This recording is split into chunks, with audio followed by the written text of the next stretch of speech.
Good evening, ladies and gentlemen, and welcome back to another exciting virtual tour with the Foss Waterway Seaport. I, of course, am your guide, Chris Stottinger with Pretty Gritty Tours, and we are celebrating the Kalakala tonight. What on earth is the Kalakala? Well, is it a California ferry? Is it an Art Deco Seattle sensation? Is it a whispered memory of days gone by? Wrong on all accounts. It is a phoenix. It is the very symbol of rebirth, and I'm going to hopefully prove that tonight. As always, I'm very excited to have you guys here, and if you have questions, please ask along the way. But the Kalakala is, without a doubt, one of the most iconic vessels of Puget Sound history. This is what it looked like in its heyday. It was, in fact, an Art Deco vessel used for the transportation of passengers and vehicles throughout Puget Sound. And the operation of the ship can be traced from the 1920s until 2015 in a variety of different ways. And then it vanished. As we trace that legacy today, I would like to encourage you to think of the Kalakala and what we can do better moving forward. And I think there's a lot of things, but what is the history of this ship? I'm so glad you asked. The Kalakala began its story in California, San Francisco Bay Area in 1926, where it was built as a double-ended steam-powered ferry known as the Peralta.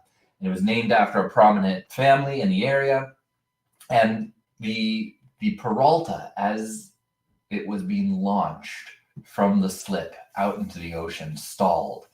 And all the old-time sailors like, oh, that's a bad sign. That ship is cursed. I assume that's what they all sounded like. And so the story of the Peralta, this ferry being cursed, was literally there from the get-go, from the very moment that it launched. And there was a lot to back up that credence. And whether you want to say that it was the curse of the vessel or just how it was over time, well, listen, you decide. The first thing that we can tell you definitively about the curse happens in 1928, 2 years after launching, where ballast tanks on board the vessel were not properly filled, and so the bow sank into the water. Waves crashed over the front of it, and 5 passengers were killed. This was not the only accident of the Peralta, but it was the main one. And so the Moore Shipbuilding Company, which had constructed the Peralta, was like, we're not so sure about this. And there was just a stank on the name of the ship from the very beginning. That culminated right here. The Peralta was tied up for the evening. Basically, oh wow, I'm trying to think when this was. It was really early into the career, and was tied up out there on the dock, and an arsonist set fire to the San Francisco docks. And it caught the ship on fire, burned the dock lines. The Peralta, now on fire, being engulfed in flame, just drifts out into the bay and then is burned to the waterline.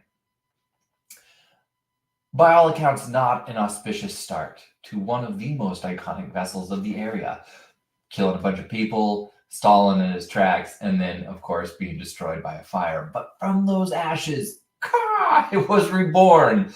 The Peralta was sold for a very small sum of money, I think $10, to a boat company up here in the Seattle area, and ends up just outside of, well, Kirkland, in the Lake Washington shipyards in 1935, where it is rebuilt.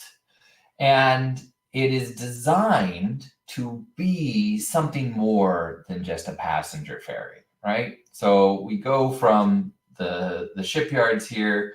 It finds its way up to Kirkland under the command of now Alexander Peabody, great name, by the way, who is president of Seattle's Puget Sound Navigation Company.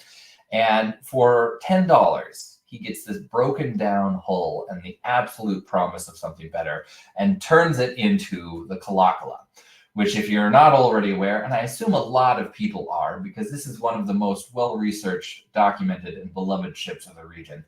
The Kalakala is Chinook jargon for flying bird. And it adopts this name, and I would like to speculate that a lot of it comes from the fact that the design at the time is representative of an aircraft. And you got to think of the region, 1935, right? This is a period of growth and expansion for the area. There's a development of technology. There are streamliners coming to the area. The Boeing company is making moves, like planes and development and technological production are happening in Puget Sound. And so as the Kalakala comes up, this Art Deco wonder, it not only is modeled after an airplane, but borrows a lot of technology from that time. And this is the first time that a vessel like this is constructed using electro arc welding instead of a riveting system. And it creates that smooth, polished, like chrome steel design with the nice circular windows. And then one of the things you'll see here, let's see if I can highlight it for you, is that the cockpit, like in airplanes, is set back a ways, providing this open viewing deck and then the signature double door entry onto the vehicle platform there. Bear that in mind, because while the firm design of Alexander Peabody, president of Seattle Puget Sound Navigation Company, is indicative of the future, it is also spelling disaster for the Kalakala right out of the gate. They are engineering its own demise into it. And like a Greek tragedy, the things that made this ship so iconic and successful were also its great undoing. Yes, it's just like, couldn't possibly have been worse for the Peralta. And then here we go with the Kalakala. So the Kalakala now is up in the Seattle area. It is an instant success in the region. The design of it is still something of a puzzle today. A lot of people take credit for it. And again, like Boeing companies, engineers, I think, get a little slice of the pie. The shipwrights and craftsmen from Lake Washington, the genius of Alexander Peabody himself, like all of it could possibly take singular claim. But I like to think that there is something in the process, in the ensemble, that leads to where we are today. Now, the Kalakala was undisputedly iconic and new for the time. And so as it embarks into the waters of Puget Sound, it's an instant success for the region and starts its career here as a passenger ferry in between Seattle and Bremerton. And one of the things that made it really revolutionary at the time was that the cockpit, the section here, was made out of copper. Because one of the concerns that the engineering team has was that it had so much steel involved in the construction of it that it might be a problem for the navigation, for the compass. This is a little bit of foreshadowing here too. Not only do you get to see a bit of that copper cockpit, but you also get to see the fact that this was the first vessel in the region that was registered to be using a radar system, pictured here. And that becomes more prominent later on. But let's take a look at the design of the newly built Kalakala. From the bones of the Peralta springs forth the Kalakala. And here's the things that are going to be interesting for you. So here's the passenger deck here. This is just above the vehicle deck, and it's got, you know, a main room. It's got sections here, as well as, if you can see it here, this back viewing deck. And then up here on the promenade deck is perhaps the most iconic part of the whole thing. It's the double horseshoe bar. And so when you look at this here, right, you've got the palm room on the back, bridge up front, again, recessed, set back onto the actual vessel, promenade up front, passenger station, and car deck down below. And right as you're viewing it for the first time, you can see this is a vessel that was designed to be eye-catching and to enhance the experience of the passengers. It was meant for you to be seen and to see and to experience Puget Sound and luxury and style, but they didn't necessarily think, what would be a safe and practical vessel? Which gives us things like this. The palm room was originally an open-air section for seating and dining on the promenade deck. And a lot of the early seats, these changed over time to more state authority benches. But in the very first days, the palm court was out by the stern and had wickered furniture, and then eventually gets replaced by more, I guess, like government style welded curved benches. But they always maintain this sense of like grandeur for the area here. So here's kind of where you can see where the future is going. But up on the passenger section here, the promenade deck, is the bar, the Double Horseshoe Cafe. And the Kalakala was the first ferry in this region, I think maybe in the whole of the West Coast, to have the cooking done electronically, right? This thing was a spaceship to the modern audience. And what the beauty of the Double Horseshoe Bar is, I don't know if you can see it as well in this, is that, again, you were here to see and be seen. So it's got the wait staff kind of in the middle section there, and then you are seated either looking across the bar with that buffer in the middle where the wait staff could be, or on the other side gazing into it. And so it provided additional space, but there was something just fancy and bougie about the whole experience as well. And that can't be overstated enough. What was remarkable about the vessel was the novelty of it. As the Kalakala set sail in 1935 out into the region here and operated as a passenger ferry between Seattle and Bremerton, it was in that era of sort of the final days of the mosquito fleet. You're still seeing ship transportation being absolutely essential to the region. Streetcars are just about on their demise. And this is that transition from this is an absolute necessity for travel to, oh, what if we did this with a little bit more class? And so one of the most important and lucrative jobs of the Kalakala was to actually serve as an entertainment venue. It didn't just do passenger runs. They would also do cruises throughout the area where they would pipe live music throughout the vessel from the Flying Birds. And then they would serve drinks. They would have parties. It was as much a nightclub in the 30s as it was a passenger vessel. And again, remember, this is just at the end of Prohibition. There is a desire to see this vessel succeed now because it is launched out here, conquering the Great Depression, showing that we can be stronger and something more. And so as the Kalakala goes around looking as fancy and future-facing as it is, it's an instant success throughout the region. It would later go on to be part of the Blackball ferry line, serving routes all throughout Puget Sound. Let's see if I've got my route map here for you guys. I've stashed it somewhere deep down in this whole presentation. But here we go. You can see a lot of what the like ridership for this was, right? So these are passengers waiting at the Tacoma Municipal Dock, and they're trying to get onto the streamlined Kalakala. And this was for a publicity trip. It was the last ferry ride across the Narrows, hosted on July 2nd, 1940. And all these people are going to celebrate the end of the ferry. This is now a world of buses and bridges. And yes, I will be talking more about this. This is a fascinating chapter in the specifically Tacoma, Seattle history, where electric streetcars were the main mode of transportation all throughout the region here, as well as ferries. And then to enhance the new roads and the buses, by 1938, the streetcars were destroyed. That scrap steel was picked up and then sold to Japan. And then it all came back to us at some point. Similar level of foreshadowing would have been really useful for this moment here. This ferry took people around underneath the Narrows Bridge in July of 1940 to be like, all right, guys, we're not going to need a ferry system anymore.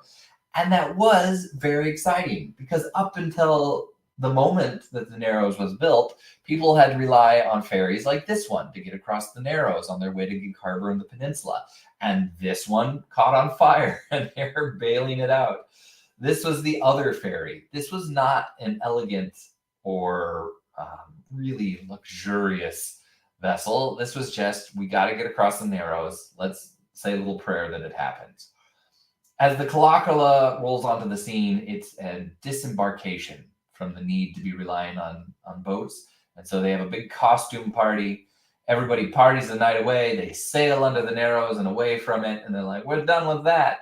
But then, of course, it collapsed into the sea, which I'm telling you, this would make an amazing HBO show or Greek tragedy, because all of the signs have been here, all of the hubris of engineering, and they knew that the Narrows was going to collapse, and they knew that the Kalakala wasn't going to survive, because there were early signs that this vessel had some big problems. And one of them was, yeah, you guessed it, the recessed cockpit, which, believe it or not, makes it difficult to see, oh, that's right, what's immediately in front of you.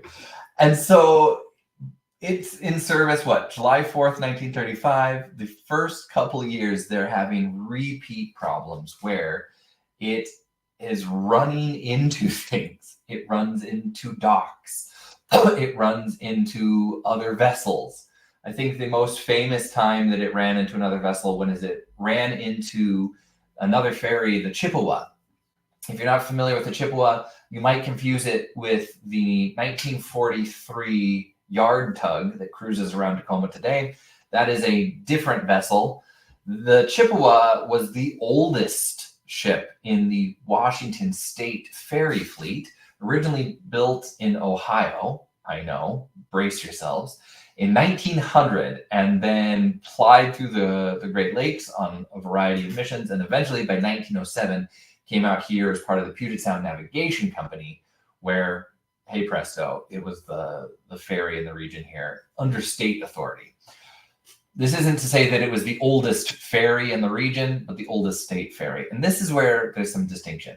When the Kalakala first began, it wasn't a Washington State ferry. It was a ferry in the state of Washington. From the point where it was like a ritzy entertainment vessel, it then transitioned by World War II to be very much a work vessel, where it would take people from Seattle to the naval yards in Bremerton. And actually, around that point, they had to shut down the bar because the Navy boys were getting so ruckus back and forth that they're like, all right, enough. There's no drinking on board this. It's just a work vessel moving back and forth. And then by the end of that period, it became a Washington State ferry. And it worked with its new state seating, not as elegant, but certainly more affordable, throughout the region. And then it gets a radar system. And this is something that really should have helped the Kalakala more than it did. But there's this quote, which I want to read to you, where when they installed it, it said, "The ferry Kalakala's radar set can do just about anything but fry eggs or talk seagull talk." And I love that. It allowed this vessel for the first time to be able to see significantly better than it had been into that point. Did it stop running into stuff? Well, docks, not so much. Other vessels, very much so. And so its big debut onto the scene of success once more really happens in the early 60s when the Seattle World's Fair takes center stage here. And the World's Fair was all about this future-focused technology. The Space Needle is a brilliant example of that. Jetson era. What are we going to be able to do? What technology is going to save us here in the future? And the Kalakala was a signature piece of it. Some people say the only part of the Seattle World's Fair more iconic than the Space Needle. I would argue that the two of them together represented the biggest draws visually to the region. A 1930s Art Deco ferry and the Space Needle reaching for the stars. And they both had that sort of space feel to them, which when you look around old photos of the Seattle World's Fair, That was very much the vibe that they were trying to give off of what is the future and are we already living it? So the Kalakala continued to carry passengers throughout the region, beginning its time here as a schmoozy like event space, then going on to become a work ferry for the Bremerton Seattle circuit, and then eventually arriving at the time where it was all throughout Puget Sound. So we're talking all the way up to Victoria, Port Angeles, the San Juans. It was part of that blackball fleet that went all throughout the region. And because it had the bar and the entertainment space on there, it was really just something that people loved and adored. But the design ends up being the problem. Not only is that cockpit set back so far that it's difficult to see, but the opening, the hatches there. Let's see if I can bring up a good photo of that for you, which are iconic for the vessel, make it difficult to get the right kind of vessels on there. And from the 1930s on, you see an expansion in the size of vehicles. And so while the Kalakala could originally handle like 110 cars, by the time you're into the 1960s, I think they could handle 40 to 50 are numbers that I've seen of the amount of vehicles that could get on there. And that just wasn't competing with other ferries in the region that had been able to modernize. The weakness of the Kalakala was that it was very much of the era and incapable of adapting too much. But people still loved it because it was beautiful and provided a sense of nostalgia and wonder to the region. And for that, I think it needs to be celebrated and lauded. The installation of a radar system, totally awesome. The addition of it to the Seattle World's Fair, great. But more than anything, the sort of sense of wonder and grandeur that it brought to the area is what it really provided in spades. And in my opinion, hot take here, I don't think the Kalakala should have been left on the water. I think by the 1950s, they should have run that sucker aground and turned it into a swanky nightclub restaurant.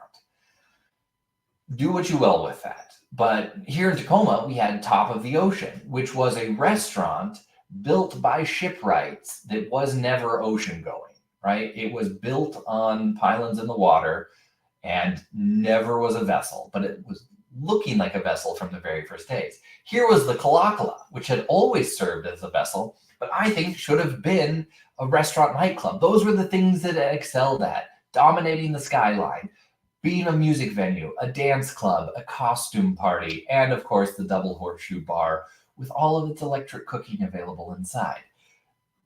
I know, it's just what I'm saying, like, is my thought on this. Also, welcome. That would have been a sweet job to be part of the legacy of the Kalakala here. And I don't think you can technically say that the Kalakala was part of the Mosquito fleet. It was at that end of the era. I guess you could make the broad, like I don't know that there's a definitive list of the vessels that comprise the Mosquito fleet. I think the Virginia 5 today is considered the only remaining part of the Mosquito fleet, but it's definitely like, it's in that era where we were attempting to figure out what transportation would become. The Kalakala for 32 years was on Puget Sound, and I believe over 31 million passengers were served on that vessel, both as passengers going from one point to the other, but also as people just there for the entertainment. Survived the Great Depression, survived the World's Fair in 1962, and just saw its own limitations start to tighten the noose.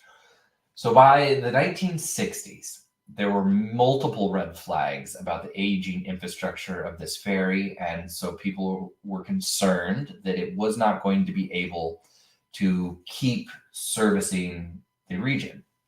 And when they put in the new engine, when Peabody redesigned it, it was a single engine stern instead of the double under like a lot of ferries, and it shook. The design of this vessel was such that when it was heavy underway, the whole thing rattled really aggressively. It just was not meant to be a vessel at sea. Was it the curse of launching poorly, or was it just that they were trying new things on an experimental vessel? Maybe both things are true. But by 1967, the Kalakala was auctioned off to an Alaskan fish packer, and for $101,000, or 101,551, I guess if you want to be specific, the new owners converted it into I believe it was for packing crab originally. They took this vessel, this absolute icon, and gutted its interior and turned it into a crab packing facility in Alaska. They could float around and can crab on a whim. And this is the part of the movie where like you're really depressed. We're like 3/4 through. You're like, I don't know if this is a tragedy or a comeback story. This could be $1 Million Baby or it could be Rocky. We don't know yet. And the Kalakala, now a floating crab packing plant, is up in Alaska and continues, even in this moment of absolute tragedy and sorrow, to serve and fail. There was an incident where it ran aground and they just shoved it into the dirt. And so now it is converted. Here's the picture I have. It was up here as a crab cannery in Alaska and then beached in Kodiak in 1970. And when the Kalakala was beached in 70, they started processing shrimp inside of it. Here's another equally depressing. Yeah, there it is. So here's the Kalakala just beached as a shrimp processing facility in Alaska, being destroyed in the winter by snow and raked in the summer by sun. And this is you would think perhaps that this would be the saddest moment in there. But no. Okay, here we go. Thank you for this official answer. Mosquito Fleet was the private industry ferry system that failed and eventually became the Washington State ferry system. And I appreciate that, because my understanding of the Mosquito Fleet was that it was a hodgepodge, mismatched collection of non-centralized ferries that operated throughout the region. I didn't know that they had a central banner. Yeah, it is sad what happened to the Kalakala. And guess what? It gets worse. It's a $1 Million Baby story. After the Kalakala serves as a shrimp processing facility, it is discovered by Peter Beavis, who saw the resting hull of this ship on a fishing trip up to Alaska in 1984. And with the knowledge that the internal structure of this was rapidly deteriorating, but could be reworked to create something new, he buys the vessel and has it brought back down to Washington. And oh man, they weren't sure what to do with it. I think there was a moment where they filled part of the interior with cement and drywall, and then it even had ceiling tiles for a moment. All of these negotiations go through, money is exchanged, and back to Seattle, the Kalakala returns in 1998. And instantly controversial. Like when you see this, you could either see the return of a glorious champion, or you can see an aging eyesore crawling along the shores. And the Kalakala was not prepared to be a seagoing vessel again by any means. And it was going to require, my assessment, an amazing amount of money and time to refurbish this. So the Kalakala ends up in Nia Bay, where everybody in the region is like, get it out of here. We don't want to look at it. Either turn it into the restaurant like we've all wanted, or shove off. And through even more controversy, the Kalakala eventually finds its way down here to Tacoma. It has a safe haven for a moment. I think it was in the Foss Waterway here, and then it changes hands again. So the Makah tribe had been sort of giving the Kalakala shelter out by Nia Bay. It gets evicted. The Makah tribe, I believe, bring a lawsuit against the owners, and so the Kalakala limps down here to Tacoma, where for a long time it just sat pondering its existence right here on the edge of the port. And in 2008, the Kalakala owner at the time, Steve Rodriguez, made some big announcements to get additional vintage ferries, restore them, and then use the Kalakala as like the flagship of this, and then power it with wind power and solar powers, or to use it as a museum. And again, in my personal opinion here, one of the problems with this was that there was this dream that the Kalakala could go back out and be a vessel. Instead of letting it retire, come up on shore and using it for something else, there was this belief, this desire to return the Kalakala to the sea, to let that bird fly once more. The funding never materializes.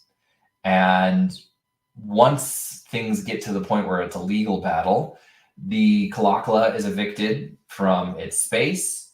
The Coast Guard does an assessment of it and determines that this is not only an aged, decrepit vessel, but is entirely unsafe and shouldn't even be in the water. They declare it a hazard to navigation. They give a laundry list of other issues to it. And so I think this was in 2015 that this picture was taken. They set a deadline for the owner to repair it. That deadline goes by. And so the Kalakala is dismantled, taken apart swiftly and brutally. And all of those pieces get sold for scrap, sent away for trash, and only a handful of them remain in the region. And I'm trying to see if I've got the picture that shows what was left. I don't know if I do. If you go, I'll share the link to it later, but Kirkland, the Kirkland area, ended up with the largest pieces of the Kalakala. And they have a diagram that shows, the ship and then the pieces that were saved. And it's part of that topmost deck, and then just a few other, the doors, and then a few of the windows. And in fact, the Foss Waterway Seaport currently has this piece of the Kalakala, one of the windows from the main passenger deck there, and are receiving additional pieces of the Kalakala, I believe, tomorrow.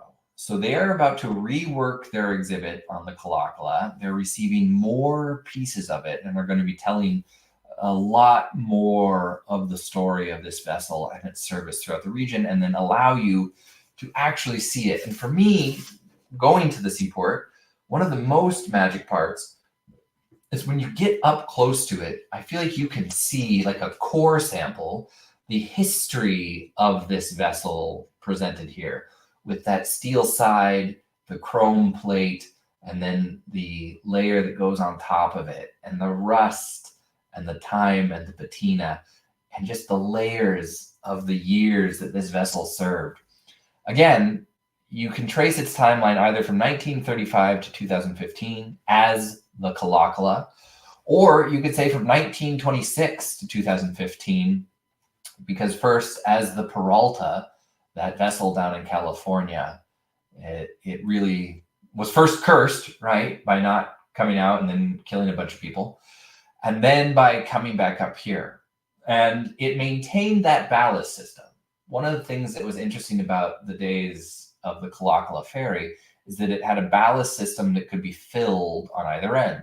So if the bow was heavier, like when people went to walk off of it, they would fill the ballast containers at the stern of the ship to balance it out, and then they would release them to get the draft of the ship back to where it needed to be. I'm so conflicted about the Kalakala story. I'm obviously a huge proponent for the preservation of things, but I genuinely don't think that the Kalakala should have been a ship for as long as it was. I think it needed to come back out of the water. And it was such a boon to the area and the region because of what it provided to the area, and because it was a draw that provided a unique landmark and something to hold on to. I would love to see something like it come back to the waters of Puget Sound. I would like to see ferries in the area be modernized at all. So I think there is a lot for us to learn from the Kalakala story. And I don't know that it is, if at first you burn down, try again. Maybe it's, if you keep burning down, learn to improve. Learn from your mistakes. As I've been told my whole life, every education has its tuition. I feel like the Kalakala just kept paying its tuition and never graduating. So now the burden is on you, my friends. What can we take away from this vessel, other than there is a beauty that could enhance the region if only we can make it safe and functional simultaneously? So, yeah. Oh, yes. There are some. I was gonna derail myself earlier. There are some phenomenal beached ferries throughout Puget Sound, and yeah, one of my favorites out on Anderson Island has a very similar history, where built somewhere else as, I think it was like a naval yard ferry, took people out to torpedo production, kind of like the one that's out by Point Ruston today. And then they bought it. These two guys bought it because they were looking to improve the ferry system from Steilacoom to Anderson Island. They sailed it down the East Coast, through the Caribbean, through the Panama Canal, up the West Coast, and then into Puget Sound, where it was deemed not really necessary by the ferry authorities.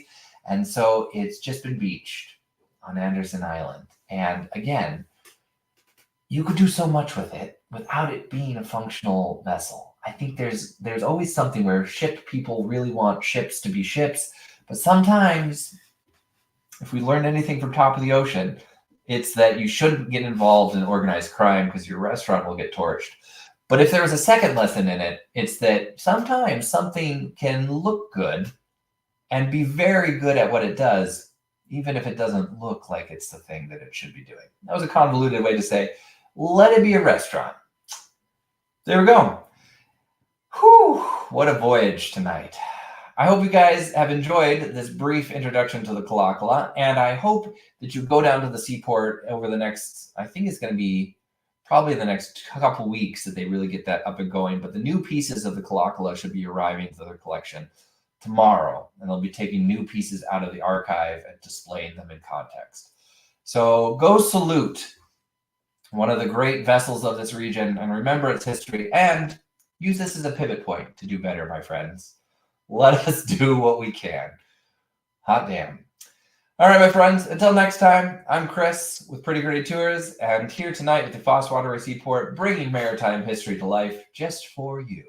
If you have questions, leave them in the comments, and I'll see you all soon. Get on out there and keep on exploring.